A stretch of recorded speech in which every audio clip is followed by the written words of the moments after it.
मोहनलाल, घर से बाहर निकल। या तो मुझे मेरा कर्जा दे या फिर ये घर मुझे दे।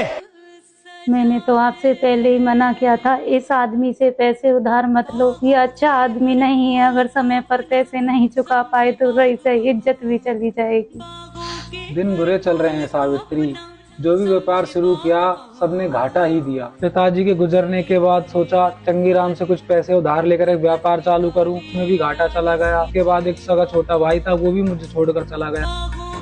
अब ये वक्त से पहले पैसे मांग रहा है, तो बताओ इसको कहाँ से दूं अपने पैसे। बाहर निकल, तुझे पैसे देने ही पड़ेंगे। आज तो इसकी इतनी बेइज्जती करेंगे कि ये घर इसको अपने नाम कराना ही पड़ेगा।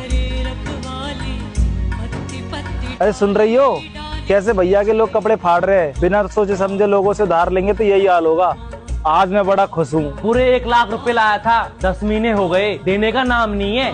बाहर पूरा मोहल्ला खड़ा होकर हमारी हंसी उड़ा रहा होगा। हे भगवान, ये दिन दिखाने से पहले तो मुझे मौत ही दे दे तू।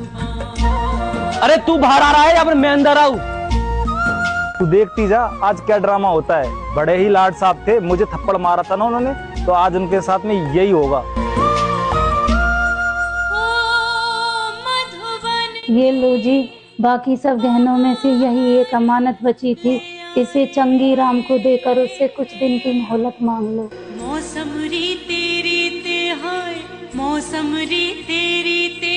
क्या हुआ, तुम खुश नहीं हो? मूर्ख आदमी, बेइज्जती आपके पूरे खानदान की होगी।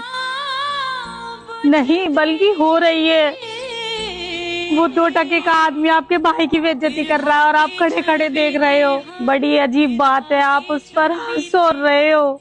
फिर से सजाए जब एक भाई की बेइज्जती होती है तो दूसरे भाई की भी इज्जत पर उतनी ही आंच आती है। जेठ जी ने उस दिन आप पर इसलिए हाथ उठाया था क्योंकि आप शराब पीकर मोहल्ले में हंगामा कर रहे थे। उस दिन वो आपका आपसी मामला था, इसलिए मैंने आपसे कुछ नहीं कहा। लेकिन आज इज्जत हमारे पूरे घर की जा रही है, मैं नहीं देख सकती।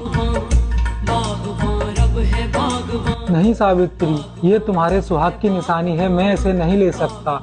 मैं चंगी राम से वैसे ही हाथ पैर जोड़कर कुछ दिनों की मोहलत ले लूंगा, मैं इसे नहीं ले सकता सावित्री। मेरा सुहाग तो आप हो जी, मैं आपको झुकते हुए नहीं देख सकती। इससे अच्छा तो यह है कि मैं इस मंगलसूत्र का ही त्याग कर दूं। गले में काला डोरा पहन लूंगी, अच्छे दिन आएंगे तो मंगलसूत्र तो और बन जाएगा। तुम ठीक कहती हो, मुझसे बहुत बड़ी गलती हुई है, लेकिन अब तुम ही बताओ क्या करना है। करना क्या है, आप भी एक लट उठा लो, मैं भी एक लट उठा लेती हूँ, देखते हैं वो कितने बड़े सूरमा है। चलो ठीक है, अलमारी में 1 लाख रुपए पड़े हैं, उन्हें भी लेकर चलो। जिन बिरवों को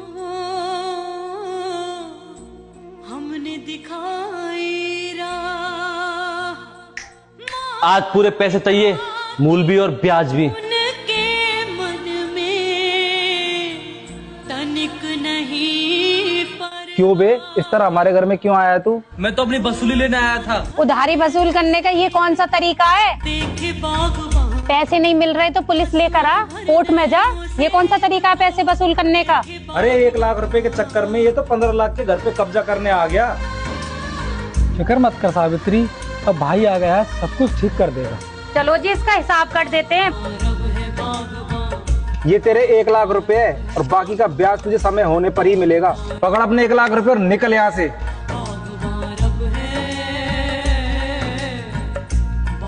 तेरा ये एहसान में जिंदगी भर नहीं भूलूंगा छोटे। मुझे माफ कर दो भैया, मुझे तो 3 साल पहले ही आ जाना चाहिए था जब आपका व्यापार डूब रहा था। मैं तो आज भी आपसे राजी नहीं था।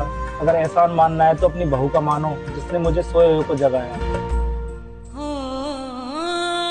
इसी ने ही मुझे बताया कि अकेले भाई की इज्जत नहीं, पूरे खानदान की इज्जत जा रही है। सोचे बागवान, बेटा, मैं तुम्हारे माता पिता को प्रणाम करता हूँ जो उन्होंने तुम्हें ऐसे संस्कार दिए। बागवान।